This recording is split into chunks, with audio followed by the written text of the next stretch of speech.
We begin with breaking news. President Donald Trump has commuted the federal sentence of Larry Hoover, founder of the Chicago street gang, the Gangster Disciples. Hoover has been serving multiple life sentences and in a maximum security prison in Colorado for the murder of a 19-year-old neighborhood drug dealer. He is also serving a 200-year sentence in Illinois, but it's not clear if he'll be moved back to Illinois to reserve what remains of that sentence. Hoover's son, Larry Hoover Jr., posted this photo on Instagram, a White House official holding the commutation with the president's signature. You shot straight, but you shot late. Hi, Lem. This is the Rundown Podcast. I'm gonna give you the rundown. Say man, hey man, hey man. For OG Jucario TV, I'm your host, OG Jucario. And look, Larry Hoover was born on November 30th, 1950 in Jackson, Mississippi. He moved to Chicago, Illinois at the age of 4. At the age of 13, Hoover dropped out of junior high, joined a gang called Supreme Gangsters when he was involved in petty theft and muggings. In 1968, Hoover was romantically involved with Wendy Jenkins, with whom he shares one of his 3 children. They were denied marriage by the Illinois Department of Corrections until January 9th, 2020, when they were deemed legally married by the U.S. Department of Justice. Hoover was formerly associated with GDN Lieutenant Marion Taylor. He also involved himself in fighting cold cases about murders that were only now coming to light and tied to the organization. In 1969, Hoover and David Barksdale called a truce and decided to combine both of them in their respective rival gangs, Supreme Gangsters and Black Disciples, together to become the Black Gangster Disciple Nation. BBC. No Diddy. Wow. Yikes. Death of David Barksdale and Disciple take over in 1974 after the leader of the Black Disciples, David Barksdale, died of kidney failure stemming from injuries incurred in a 1970 assassination attempt. Death of David Barksdale and Disciple takeover. In 1974, after the leader of the Black Disciples, David Barksdale, died of kidney failure stemming from injuries incurred in a 1970 assassination attempt, Hoover took over the reins of the Black Gangster Disciple Nation. He deemed himself the chairman of the crew. At the time, the Disciples had control of Chicago's South Side turf. Under Hoover's rule, the Black Gangster Disciple Nation took over a majority of the Chicago drug trade. In 1978, while incarcerated, Hoover formed the Folk Nation, which added all gangs and his personal likenesses and interests to relate to the BGDN, such as the Lady, Satan, Maniac Latin, Spanish Gangster Disciples, Ambrose, and Two Boys, and the Two Sixers, Simon City Royals, Northside Insane Popes, La Raza Nation, Spanish Cobras, and Imperial Gangster Harrison Gents, and the Latin Eagles. The Folk Nation maintained their ground from within prison property to drug-ruffled streets of Chicago. While Hoover was incarcerated, he ran the gang's illicit drug trade, both in prison and on the streets, starting from Chicago's west side and later extending throughout the United States. Hoover later had a dispute with the Black Disciples and he changed the name of the gang, and this is what he started to call it. He started to call it Growth and Development, right? Hoover proclaimed that the GD initials had changed to mean growth and development and no longer Gangster Disciple. And in fact, as of July 2022, Hoover confirms that he no longer affiliates with Gangster Disciples and he wants no part of the gang whatsoever. He also claims that he was no longer the Larry Hoover people sometimes talk about, or he who is written about in the papers, or the crime figure described by the government. Many believe it was a ruse for his plan to have his sentence reduced or either way appealed.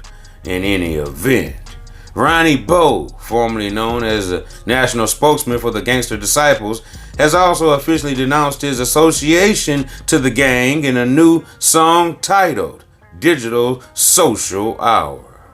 And even though Donald Trump commuted the federal sentence of Larry Hoover on May 28th, Hoover still must serve 150 to 200 years in the state for the 1973 murder conviction. But he is eligible to seek parole on that charge since the crime was committed before Illinois abolished discretionary parole in 1978, according to the Chicago Sun-Times. Parole is not out of the question for Hoover, as the Illinois Prison Review Board has freed roughly 50 elderly inmates serving time for murder under the old code between 2010 and 2020. So there's some hope for Hoover.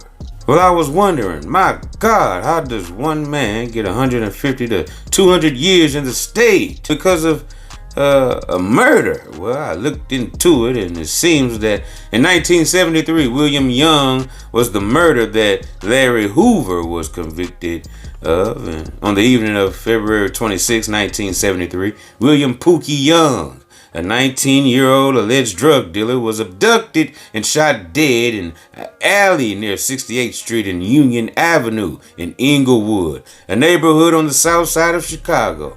His killing was ordered by Hoover after his name was mentioned as one of the 3 people accused of stealing drugs and money from the gang 6 days earlier. Andrew Howard was arrested on March 16, 1973, while Hoover went into hiding in Chicago. On September 21, 1973, Hoover was driving a stolen truck and was asked to stop for a traffic violation. He tried to run away from the scene but was arrested. The police discovered that he was also wanted in William Young's murder. In October of 1973, Howard and Hoover were both indicted for murder, and in December, both were sentenced to 150 to 200 years in prison. Hoover was sent to Stateville Correctional Center in Crest Hill, Illinois, to serve out his term.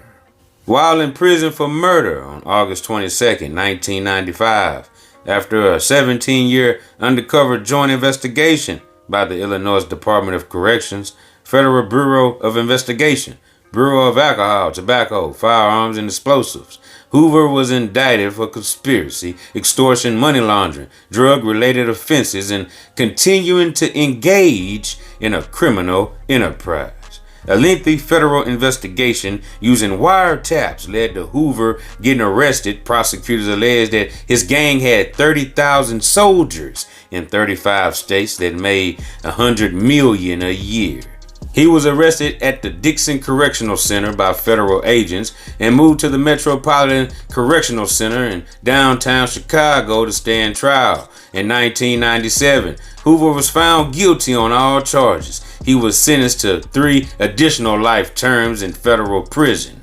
Hoover is currently serving his sentence at the ADX Florence in Fremont County, Colorado, until he got that pardon from Trump. But they're saying that now, once he is released after this pardon from Trump from this Supermax facility in Colorado, he will have to serve time at the state.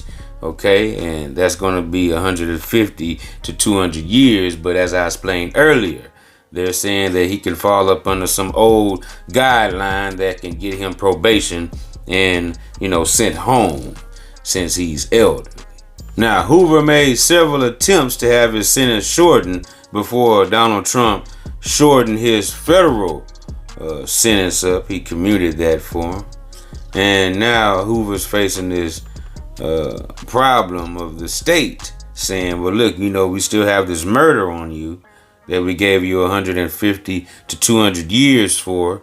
Him and another gentleman that we read earlier in that report received that, sentence.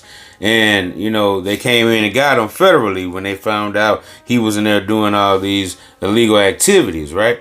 And sent him to the federal prison for those crimes. So this is how Hoover fell into this situation. But like I explained earlier, they're saying that, he could get some, leniency because of his age and being that he's elder now. In one of the recent times that Larry was trying to get his sentence shortened, he went in front of one of the federal judges there last year in 2024, September, and the judge challenged the gang kingpin Larry Hoover mercy bid and said, how many murders is Larry Hoover responsible for? This is what the federal judge asked Larry Hoover's lawyer, okay, and gave her almost a month to come up with an answer, because he said he didn't expect the answer right then and there, because obviously the judge is implying that there's so many murders that they, have to count it up. They're going to need time to think about all the things that Larry, was involved in as far as homicides. Now, that was very, harsh, okay, at a time when Larry Hoover and his team and his family are trying to, get him free from the system. Here's this federal judge talking about, hey, well, how many murders, how many bodies, homicides is this guy responsible for before we just let him up out of here and on the streets again, you guys? So this was another tactic, okay? This is another, show of force that they were using on Larry. But, this right here was, like I said, commuted by Trump. And now, we have them saying that Larry has to serve this state time of a steep 150 to 200 years. Now get this. This when Hoover was asking for a new sentencing under the First Step Act, signed by then President Trump in 2018. The feds say Hoover destroyed neighborhoods and lives and ordered murders to maintain discipline. That's why Blakely wanted to know how many murders to lay at the 73-year-old's feet. But Bojan seemed taken back. Now, Bojan is the lawyer for Larry Hoover. She said that she wasn't sure how to answer. She wasn't sure how to properly count. She sarcastically suggested that Hoover was responsible for every murder ever committed by a member of the Gangster Disciples. And she said she wanted a chance to speak with her client, who was only made available Thursday by a remote video link. Ultimately, Bojan told the judge, I would like to answer that question. Blakely gave her until October 7th to do it, but later, Bojan reflected on what she described as a strange moment and called the judge's question inappropriate. The tension came as Hoover made his first public appearance in many years through the video screen in Blakely's 12th floor courtroom at the Durkin Federal Courthouse. People filled the benches during the hearing, including Hoover's supporters, his wife, and his son, who appeared emotional as the hearing came to an end. The judge did not limit his questions to Hoover's defense team, though. He also challenged the prosecutor on an assertion that Hoover played some role in the Gangster Disciples while being locked up in what's seen as the country's harshest, most restrictive prison, the so-called Supermax in Florence, Colorado. Blakely called it a hard ask for him to believe that, right? So, this prosecutor tried to say that, Hoover was still running the Gangster Disciples while being locked up at this Supermax in Colorado. And the federal judge said, hey, I find that hard to believe, right? I just don't believe it. How? He's under constant watch at this place. So how is this possible? The judge handed down no ruling nor a timeline for his decision back in 2024. And Hoover still had that state court murder sentence to serve. And this is when we first, heard about it, if you was, starting to, keep up with it at that time last year. And the federal judge Blakely could, not just end Hoover's imprisonment by undoing his separate federal life sentence, and that's just how the situation with Trump now, since the president, has commuted the federal sentence of Larry Hoover. Now you have this run-in with this state court murder sentence that needs to be cleared as well in order for him to be totally free from being imprisoned. After the buzz of Larry Hoover and the word started to spread all over social media, and the algorithm went crazy after President Trump commuted the sentence, the federal sentence of Larry. And now you have 1090 Jake, a popular YouTuber who does videos on snitching and ratting in the hip hop culture. He decided to do a video after he said he claimed that he didn't do snitching videos anymore. He wasn't covering that type of content. But all of a sudden, he took advantage to take a shot at Larry Hoover for some reason. And many are saying this is, calculated because they're using him, 1090 Jake, to do this smear campaign. And if Larry Hoover was to get out, trying to deter the youth from listening to an old man with, some wisdom, some game, some guidance, fatherhood type of figure.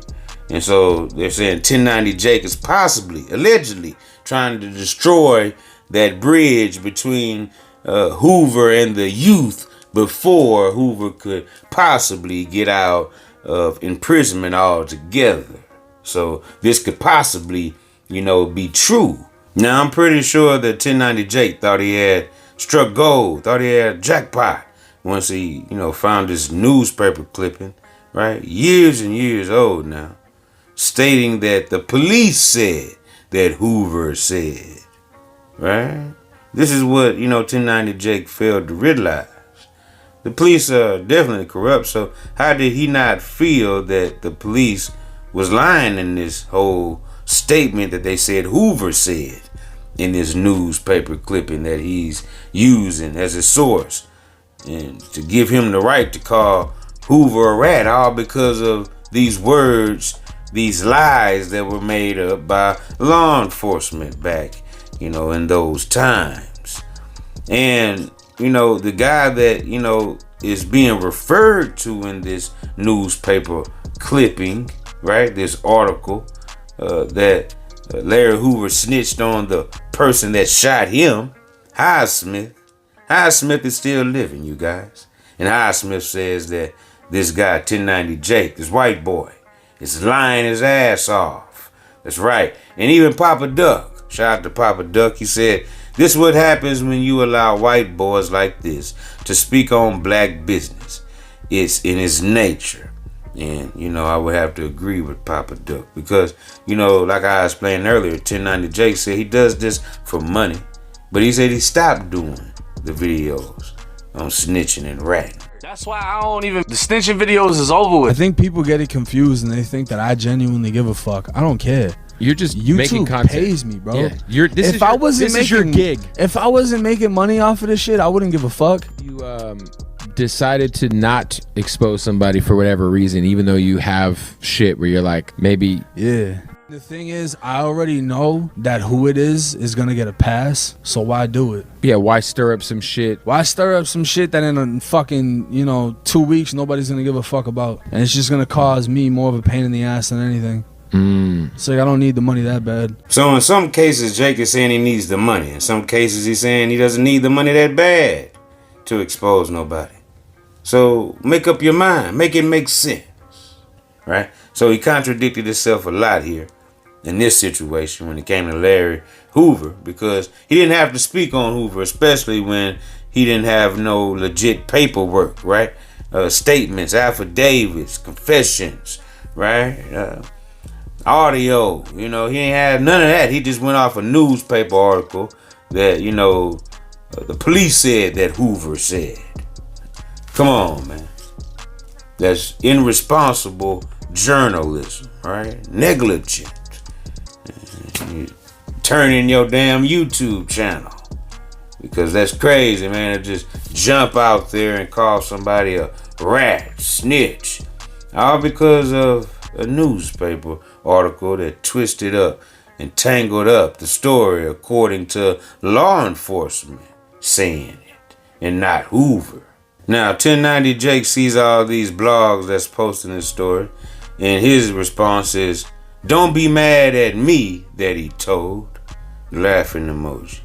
So he's laughing this thing off. He thinks it's a game, but this is a culture. This is a lifestyle. This is a family when you're dealing with these types of, organizations, right? These types of nations, as they call them out there in Chicago. And this guy's playing definitely with fire right? Because I'm pretty sure, as we're all hearing, the GDs are not, taking a liking to what 1090 Jake has been saying about Larry Hoover. Now, the article word for word says this, according to this shooting that 1090 Jake alleged that Larry Hoover snitched on the shooter in. Check it out. This is what's in the article. It says that Hoover related that the two walked past me. Highsmith smiled. Then Longstreet said, "Burn him." And Highsmith pulled a gun and started shooting. I got hit. And this is what, 1090 Jake is going off of. And like I said, this is not an interview, straight from Hoover's mouth to the media, the news. No, this is the police, that are telling the media this. And, they're narrating, acting as if this is what Hoover told them verbatim in their statements. And in fact, according to Highsmith right now, when these allegations were put out, right, he rebutted 1090 Jake's video and the research that he so-called did, and saying that Highsmith was snitched on by Hoover. And Highsmith had this to say. Check it out. Run it. Before we get into that, Dad, let's just go ahead and confront the actual, your claim to fame of the allegations of shooting Larry Hoover. What do you have to say about that, your claim to fame? Let me say that. This man think that my claim to shame is to shooting a young 18-year-old Larry Hoover when I was 18 years old. Brother, you vastly mistaken. That's my claim to shame. That I shot a guy who turned out to be one of the most dudes in this city. And let's go to that. We so much trying to destroy one another that early part of this year, last year, they tried to say that Larry Hoover told on me. That he told the police that I shot him. I had to come on Facebook and made it perfectly clear. That man ain't never told on me. But they did the same thing to David Barksdale. They put it on that David Barksdale told on some Blackstone Rangers in 1965 and 66. The question is, man, why do we as black people always tear down one another? I am not about, I'm not about nothing else but what I do now. Look what I do now. Look what I do now. This is what I do every day. Every day. Look at that. Look at this. Look at this. This is what Highsmith do. I get up in my every working hour that I'm awake and working, I go to keep young black children alive and out of jail. When are we as a people gonna get together and stop this nonsense of putting dirt on each and every one of us? This man that went 31 years ago and pulled up some nonsense that is of no relevance to nobody in America, especially black people. It's not relevant to no black men or no black women in America. So I'm saying, please, man. What's your relevance today, Dad? What's your relevance today for what you do today? My relevance is saving people's lives and trying to build a safe and powerful and healthy community, man. That's what I do. Now, James Highsmith followed up with a comment on his Facebook about the matter, and he says he never snitched on me. In fact, it didn't happen the way they described it, none of it. See, like I told you, this is what the police said that Hoover said, right? And he says, I refuse to rehitch something that happened 57 years ago. Stop it. So you see how long, 1090 Jake, reached back, like y'all be saying, reaching. Say, man, 1090 Jake is the poster child, the epitome for reaching at this point. He reached back 57 years, you guys. Now, a lot of us, we're on code. We know exactly what this is right here when we see this type of operation going on. Okay, this is Operation destroy the character and the trustworthiness that could be gained from, a leader like a Larry Hoover coming back into the black community, right? This is the operation, destroy, Hoover for good, okay, as far as his character and things are, looked at. And this is what, the 1090 Jake platform is used for, okay, when it comes to hip hop. But now you see him using it, and this would be like a political type of thing, right? Because at the end of the day, Larry Hoover and, the organizations that these brothers were, a part of, okay, it was like a politics type of thing when it came to civil rights and things of that nature. Now, when you speak on things of that nature, right, and you use your platform for that, and it gets attention, and then you use it to say that the man, is a snitch, a rat, an informant, and things of, that magnitude, and you only have the source of a newspaper clipping that is not the actual words of Larry Hoover that you're going off of, hey man, that's definitely, nasty, lunatic work, okay? That's ludicrous, man. And your YouTube should be taken for that, okay? But who am I, right? And nevertheless, I digress. But listen to what 1090 Jake had to say, after James Highsmith, told 1090 Jake that, Larry Hoover never snitched on him. Hey, man, this happened 57 years ago. Stop it. Who are you, man? What are you doing here? You're lying. And then 1090 Jake says to OG Highsmith, he says, OG Highsmith told in his 90s Fed case, post the paperwork. So as you heard, 1090 cheesesteak, cheesecake, vanilla shake Jake keeps on antagonizing and scrutinizing and criticizing, ridiculing the elders, Highsmith, and still calling Larry Hoover a rat. Things could get deadly. Wowzer. Yikes. So what we have to ask ourselves here, what's really going on, you guys? And who put cheesesteak, cheesecake, vanilla shake Jake up to this whole slandering of Larry Hoover's name, you guys? Right? Who's really behind this? Who's paying this guy? Like they always say about, the YouTubers are getting paid by, the celebrities. Who's paying cheesecake, cheese, steak, vanilla shake Jake to talk this way about Larry Hoover? That's suspicious. Well, Jake, in the words of Jay Prince out of H-Town, Texas, keep campaigning and your ass is gonna get elected, bucko. And until the next time, this is OG Jucario TV with the latest in rap, hip-hop, celebrity, and urban news.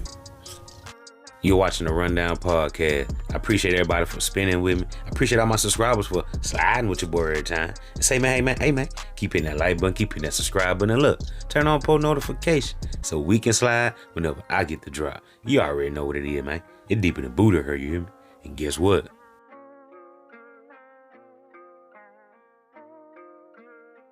I'm gone.